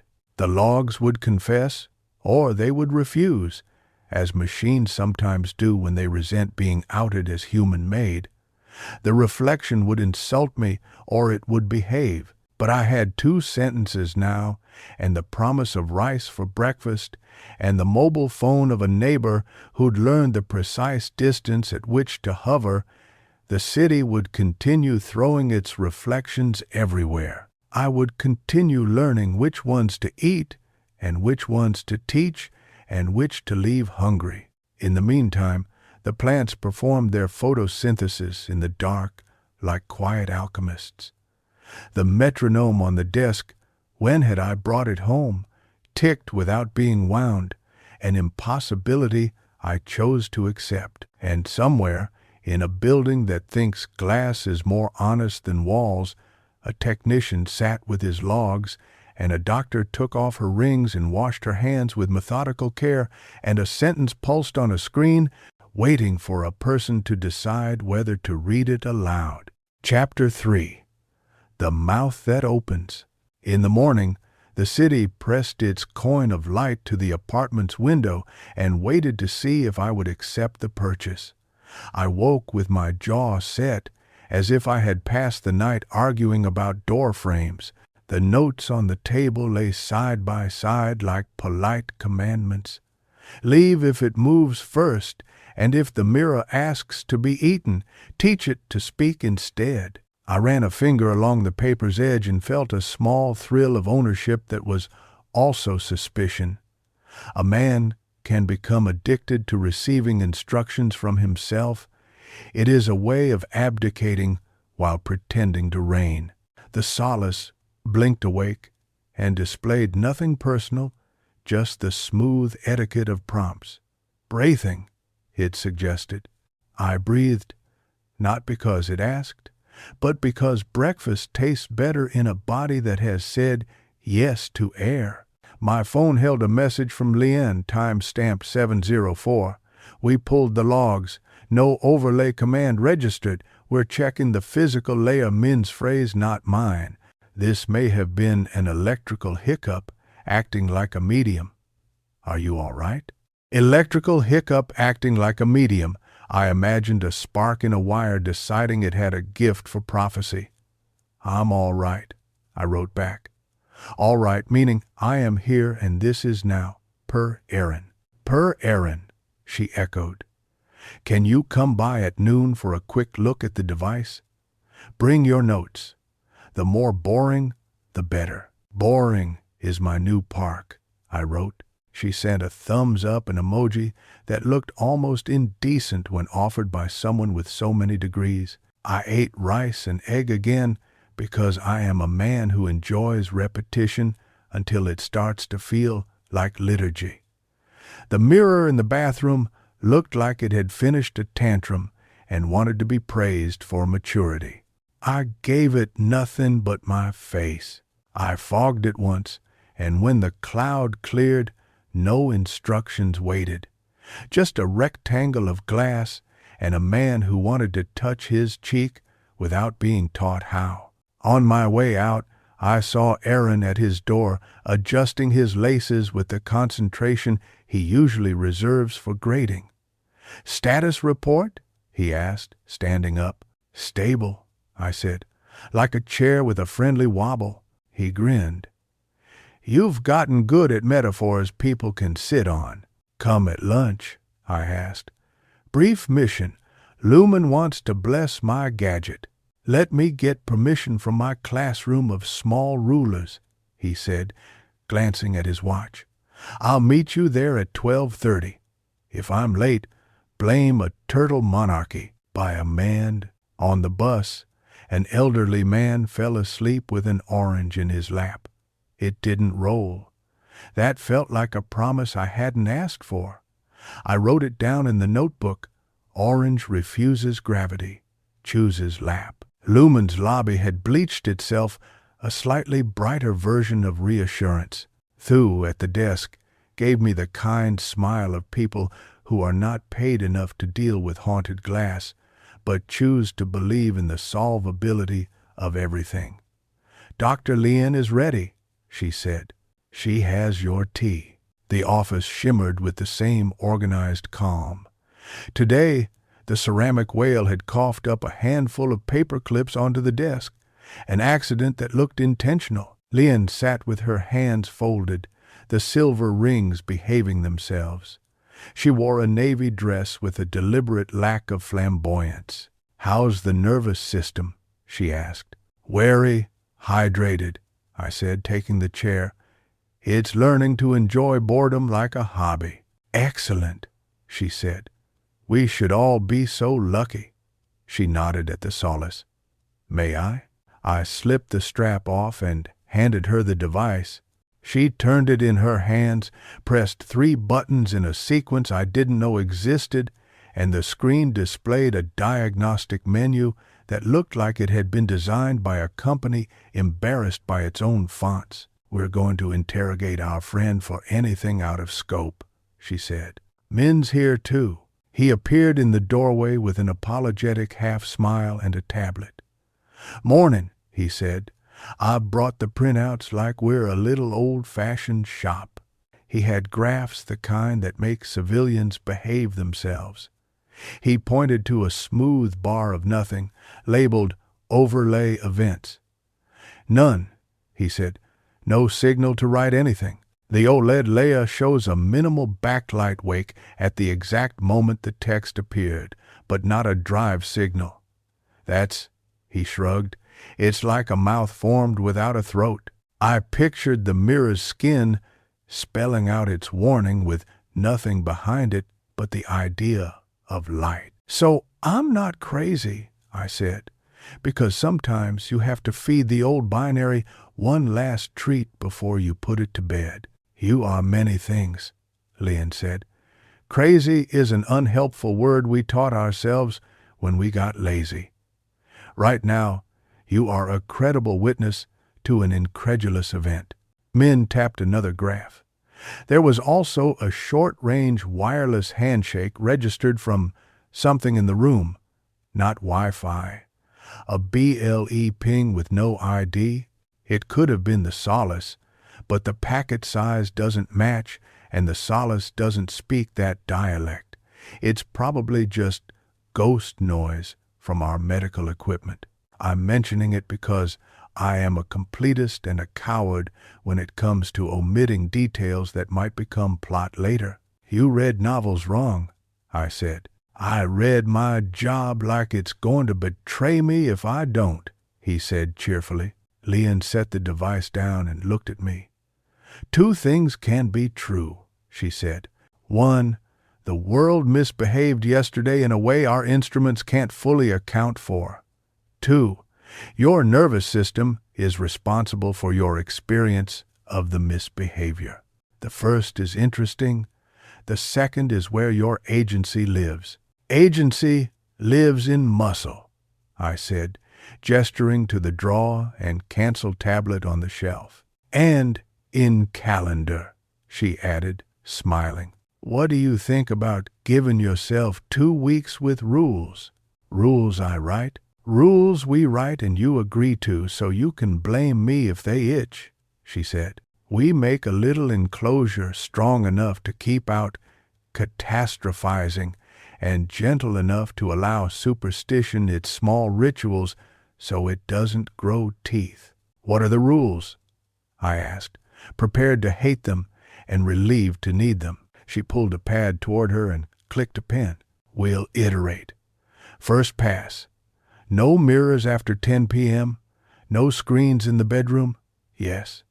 Yes, I know no checking reflections for proof of sanity more than 3 times a day. When compelled to check, name 5 blue things first. 2 banalities in the morning, 1 at night, no poetry. Solace worn no more than 6 hours, 2 social contacts per week that involve food and at least 1 ugly joke. 1 appointment here, 1 appointment outside, walk in a place that contains real water, not just glass pretending. Concrete canal counts? Concrete canal counts if there are ducks, she said. Add a rule you want that I would never think to write. I considered my history. No watching videos of strangers who might be me, I said. Unless you send them. Approved, she said. Add 1 more. And IFREIAG. If the mirror writes again, I can read it, but I cannot obey it before I eat something, I said. Surprised by how quickly the clause had assembled, she wrote it down with a small nod that looked like respect. And 1 rule I will enforce like a schoolmarm, she added. No catastrophic interpretations without peer review. If you want to believe the mirror is a prophet, you must call me or Aaron and let us arraign the prophecy like scientists. Agreed? Agreed, I said, both annoyed and grateful. A soft knock at the open door. Aaron, early. He held a bag that gave off the smell of fried shallots and responsibility. I come bearing Bonzio and 2 minutes of self-consciousness for entering a clinical space like a sitcom neighbor, he said. Lian stood and offered a hand.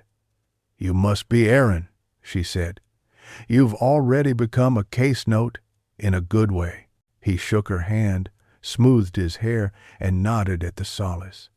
How's the little spy? Remorseful, I said. Excellent, he said. Shall I wait outside, or do you need me to glare at a mirror until it apologizes? Outside, Lian said. But before you go, one line. If you notice Anne doing the escalation dance, checking mirrors, performing checks without consent, redirect to a banal story. Aaron saluted. I have infinite stories about cafeteria spoons. Anders, he left. Lian turned back to me. One more thing, she said. The warning, do not trust the woman in silver, is interesting for what it targets. Not me, exactly. The rings, the symbol, the shiniest part. You think my mind took aim at glitter, I said. I think part of you wants to outsource doubt to the most visible authority so the less visible ones escape scrutiny, she said, gentle as a cushion.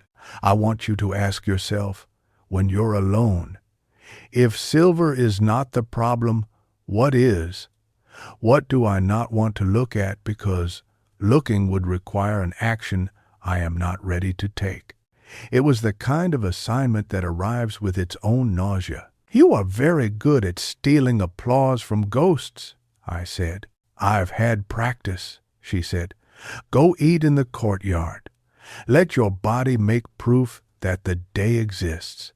If the mirror calls again, send it to voicemail.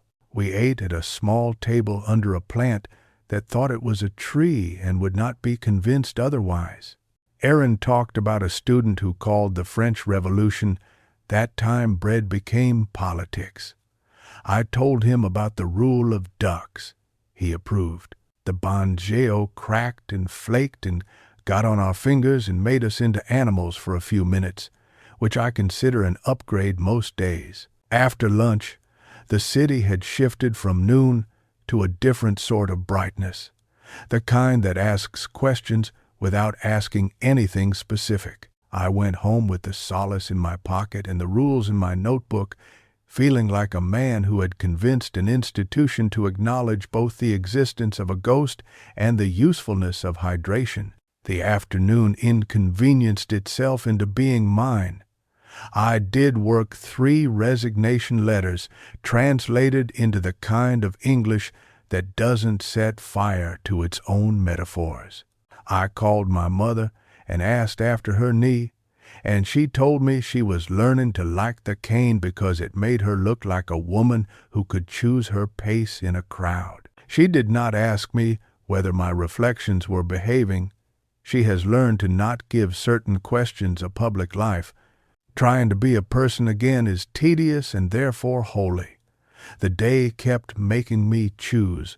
Look or don't look, check or choose, obey the rule or invent a better one. By 6, I had accumulated a modest list of banalities. 1. Avocado too expensive. Bought it anyway. Regret postponed. 2. Elevator failed to open on 1. Someone pressed 2. We all agreed to forgive. 3. Police siren went by without being for me. At 7:30, Aaron knocked in the pattern of the light too slow, 1 fast, and stepped into the doorway holding a tube of whiteboard markers like flowers. For teaching a mirror to speak, he said. I would have kissed him if my body was the sort that obeyed its better impulses first. Come in, I said, and the room made a space around his shoes. We turned the bathroom into a workshop. I wiped the mirror clean with the recklessness of someone who doesn't care about streaks, and then I drew a square on the glass with the black marker. Inside the square, I wrote "Today" in plain teacher letters. Beneath it, "Here."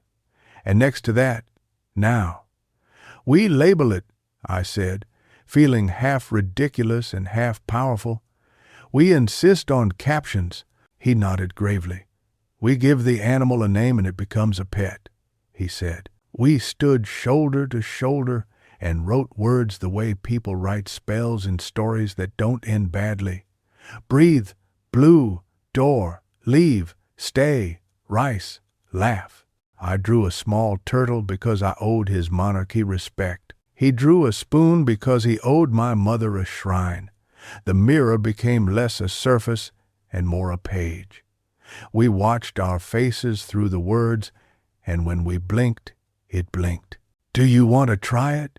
he asked after a while, the gentleness of a friend standing at the edge of someone's superstition. "Yes," I said. "Stay with me." I stood where the lag had been loud. "Men, 12, I said to make myself laugh, and then I raised my hand and watched the reflection raise its, and if there was a half beat, the words on the glass ate it in the way language can eat a silence without colonizing it. I wrote one more word, ask. Under it, an arrow pointing toward me. From the hall, a door shut somebody's day, ending with ordinary firmness. The mirror didn't write back. I took a breath. "What do you want?" I asked. "What do you want me to not look at?" My face, wearing my face, looked like a man doing a difficult kindness for himself. The device buzzed, and I ignored it like a healthy person with an annoying cousin. Aaron stood just enough behind me to count as witness. "If it answers," he said, "will you listen?" "If it answers," I said, "I'll eat something first." We waited. The mirror remained a glass with words on it. Through the markers and their chalkboard authority, my eyes looked sober. It felt like progress to be bored. "Maybe the trick," Aaron said softly, "isn't to make it speak. Maybe it's to make it read." We both looked at the words we'd put there like good parents surprised by the sanity of their child. I laughed. "We've invented captions for reality," I said. "Subtitles," he said, delighted. "Accessibility for haunted people." He left at 9, because his early mornings are holy. "Text me if it writes anything," he said, and paused, serious. "Text me if you want me to come back and watch you brush your teeth while making eye contact with the stingy god." "I will," I said. He looked at me long enough that the looking became care and not inspection. "You are here," he said, completing our ritual. "This is now." After he left, the apartment exhaled into its regular shape. I cleaned up the marker smell and washed the 2 plates like proof that cause can still precede effect. I took the Solace to the table and pressed the button to open a blank note. There was a field labeled Clinician Messages. I tapped it by mistake, and a small gray screen announced, "No authorized senders." I tapped back to notes and wrote, "If you talk about shirts again, say which blue." The device hummed and played dead. At 10, I obeyed the rule and did not stand in front of the bathroom mirror. Even though I wanted to test my captions, I lay down. The window did its dark twin thing. The fridge argued with itself. I held the metronome in my palm and felt its weight as an object not designed to be held that way. I counted backwards from 99, skipping every 7th number because one clinician had taught me the neurological pleasures of complicated subtraction. Somewhere around 60-something, I fell into a sleep that was almost wholesome. The dream had ducks in it. They refused to comment on concrete. At 2:11 a.m., the device woke me with a gentler vibration than it had any right to. The screen glowed on the pillow beside my face like a small moon with opinions. I turned it over. A message had bled across the lock screen, not from the Solace app, but from the mouth of the machine itself. "Do you remember the bucket?" I sat up, as if sitting could convince the body this was a decision. The rule, eat first. I reached the kitchen, cut a slice of bread with an unwise knife, chewed. It tasted like dry compliance. I returned to bed with the heel in my mouth like a farmer, and tapped the screen. Yes, I typed, with the defiance of answering a question I resented. The crack, the water's line, blessing the ants. The device did not reply. It vibrated once, recorded my heart's small sprint, showed me a graph with 2 humps like a camel that didn't want to be ridden, and then, as if satisfied with my submission to my own history, it went still. Ghost, I whispered to the ceiling, if you insist on therapy, buy a degree. In the morning, the bathroom mirror wore our words like ornaments. Today, here, now, blue shirt of letters. I grinned at it in the juvenile way of a boy congratulating his own mischief. It did not grin first. At 9, Leanne called. 2 things, she said without greeting, like a sister. 1, it took the mirror apart and found nothing delightful. 2, an old intake form of yours paper, not electronic, mentions the bucket. You didn't write it. I did, years ago, on a line about non-epiphanic memories. It's in your file drawer. Min thinks the Solace read it telepathically through the wall because he is dramatic. I got a message again, I said. Bucket. I ate first, per rules. Good boy, she said in a tone I forgave immediately. This is my working theory. The creature that writes in your house is you. The delivery system is unimportant. The origin matters. You're sending yourself an itinerary of unspecial tendernesses because the part of you that survives on high drama is exhausted. That's unbearably kind, I said, feeling both accused and absolved. She paused. Do you want me to tell you the other theory I'm struggling not to lead with because it will distract you? Yes, I said. The mirror did what mirrors have always done for people on the edge of belief, she said. It became a priest. It spoke because you demanded meaning. Your nervous system is Catholic in the oldest sense, hungry for ritual, certain it is unworthy, desperate for absolution. We will keep giving it rituals that involve rice and walking and naming the color of parking signs until the priest gets bored and goes to another parish. I laughed, not because it was funny, but because it was specific. How do I teach the mirror to speak instead of letting it preach? By making it, quote you, she said. Keep the captions, add more. When you're about to check, read the words out loud. Make the language the leader and the image the follower. After we hung up, I found the marker again and added verb to the corner of the glass. Under it, I wrote a small list. Sit, breathe, blink, wash, leave, return. Simple orders I could actually give. In the next square I drew, I wrote, no sermons. Under that, a tiny box for exceptions, unless food, unless danger, unless someone knocks and says your name like a person who knows you. I check the wallet for the notes. Leave if it moves first. Teach it to speak. They looked like 2 men who had argued all night and arrived at a truce over breakfast. I added a third on a small slip ripped from the back of a receipt. If it writes, answer with a question. The day put itself on like a shirt that was 2 degrees too warm. I worked. I watered the plant. I met Aaron after school at the canal with the sullen ducks and described for him the theology of the priestly mirror.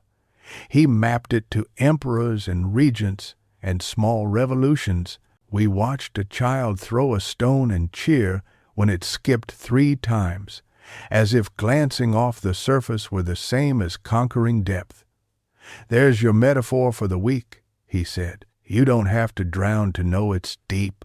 That night, a different message wrote itself on the bathroom mirror when I fogged it, the letters blooming not in neat script, but in the clumsy line of something choosing a style. I had not asked, it chose. The sentence was dull enough to pass all rules. Brush your teeth. I laughed, did as commanded, and spit like a man who loves negotiation. Later, as I rinsed the sink, another line appeared below the first, slower, as if writing took labor. Call her. Her, in my life, could mean three people. My mother, Leon, a woman named Am who once told me I had a laugh like a zipper and who left because I kept borrowing the word later from tomorrow. The mirror did not specify. I ate a piece of fruit. I followed the rule. Who? I asked the glass. It did not answer. Mirrors are terrible at pronouns. I chose my mother because filial piety becomes a good excuse when you are avoiding a more current name. She picked up on the third ring and told me the cane had learned its job. As we talked, she slipped into the tone she uses when she wishes she were closer. Are you eating enough? Are you sleeping? Is your neighbor still the teacher with the face like a good cliff? He is, I said. I'm fine. When I hung up, I felt both more and less alone. The mirror had fogged and cleared. No new orders. The Solace on the table buzzed with the polite insistence of an insect trying to get out of a jar. A Rousseau level, low. It wrote, smug. I pressed the button until it turned off and told myself I had won. Dreams. A corridor again. But this time, the doors opened onto rooms where I was doing chores, the moral prestige of laundry, the small heroism of washing a dish thoroughly. When I looked in, each version of me held up a word like a child in a school pageant. Here, now, stay, leave. In one room, a version of me burned rice and did not cry. In another, a version of me put a hand on a lover's wrist and said, I see you, and meant it. In all, the mirrors on the walls did what mirrors do, reflected, unremarkable, wholly in their refusal to direct the play. I woke before the alarm with the feeling that I had been forgiven for a minor offense by a minor God. The window pretended to be a mirror. The mirror pretended to be a window. The words we'd written the night before had smudged slightly at the corners, as if a hand whose had tried to wipe them and then decided against it. I touched the square around Toda and made it bolder. I added a new word in the bottom left, feed. Beside it, I drew a small bowl. At 10, Leon texted, men would like to recreate the incident with a dummy set up in the maintenance room, where he can control conductivity without the pressure of a human heart in the room. If you want to watch from the lobby through the glass wall, you can. Or we can leave well enough alone. Let's leave well enough alone, I wrote back. If your instruments learn a new trick, don't teach it my name. Deal, she wrote. Final note. I found the intake mention of the bucket. Your handwriting's on the back of the page. You must have turned it over and written, blessing the ants at some point during a session. I haven't seen that before. It's a very you move. We will document our ghosts neatly. Aaron stopped by after school with a turtle paperweight a student had gifted him for valor. He set it on my table. For your notes, he said, to keep them from running away. It's heavy, I said, lifting it. The weight was satisfying. The turtle's face had been painted with too much affection. I'll keep it by the mirror, I said. Don't give the priest an idol, he said, teasing, and then sobered. You seem less likely to jump out of your own skin. I taught the mirror verbs, I said. It prefers commands to sermons. That's just like a child, he said, just like a man.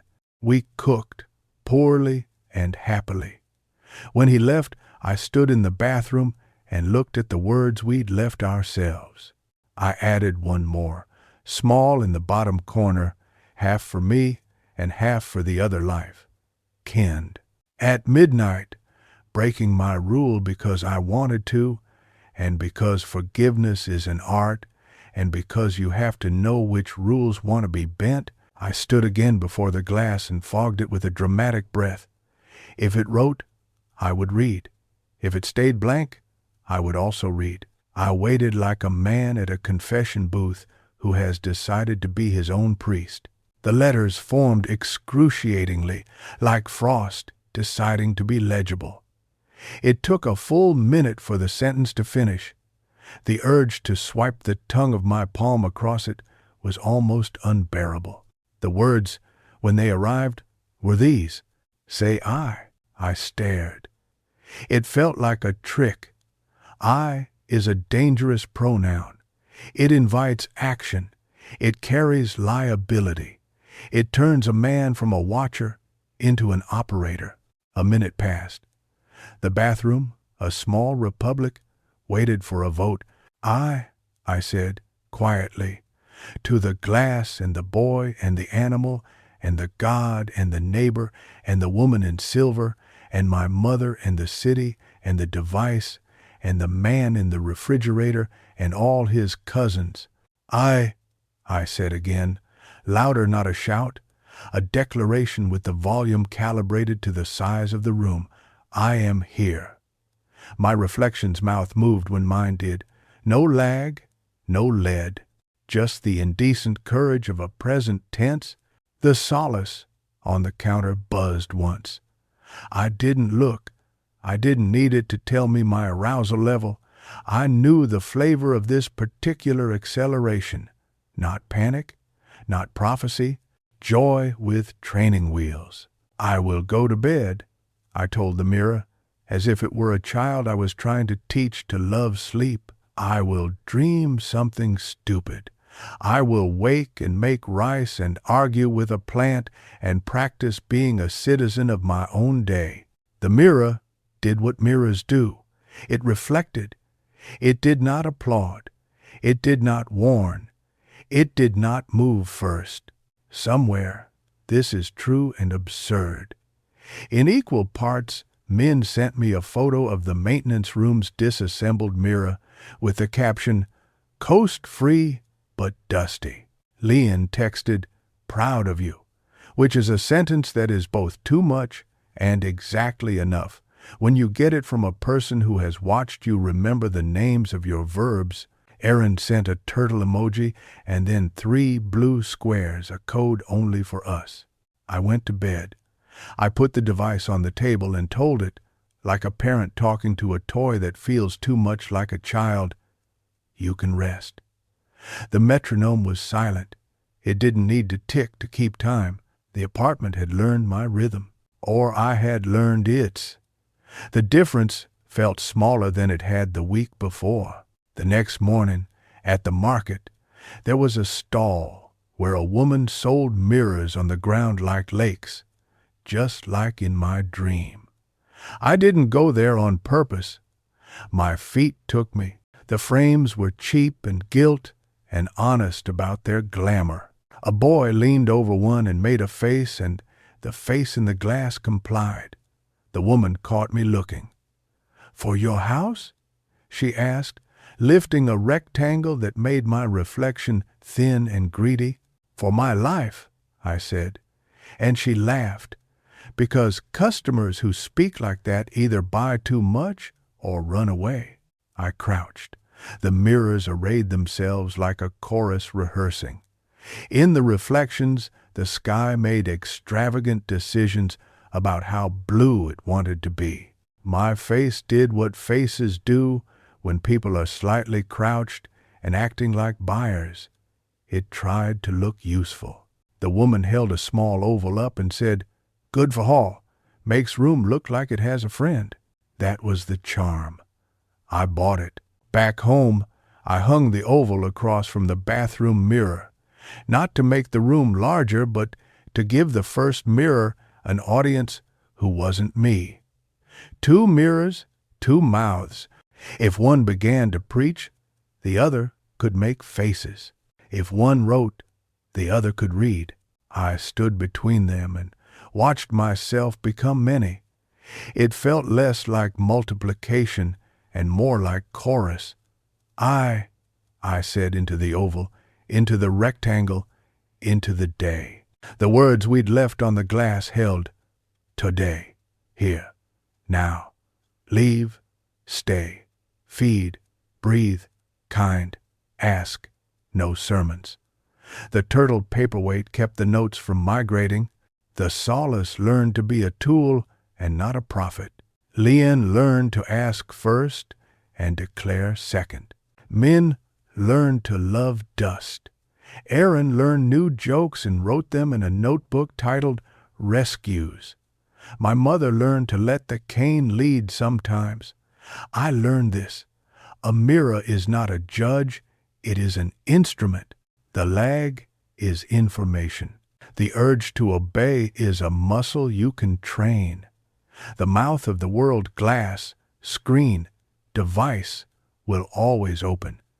Teach it your words before it teaches you its. And when, months later, on an afternoon thick with the smell of rain deciding whether to be serious, a new sentence appeared faintly on the bathroom mirror's skin, without any breath to coax it, just the cool signing of humidity. I did not flinch. The letters took their time. The sentence was small, even silly. It said, "Eat your rice before it gets hard." I laughed so hard I had to sit down on the closed toilet like a man confronted with a perfect punchline. Yes, I said to the room, to the past, to the priesthood reduced to kitchen advice. Yes. I ate. I washed the bowl. I wrote 3 banalities. I called a friend. I breathed until the air remembered me. I faced the mirror without ceremony. I blinked. It blinked. We were late together only in the ways that keep people alive. And in the invisible space between my face and its, where a lesser story would insist a ghost has set up its furniture, there was only what there had always been, light, and the possibility that language could be a meal, and the understanding that teaching the mirror to speak had never been about the glass. It was about the mouth that opened when I said I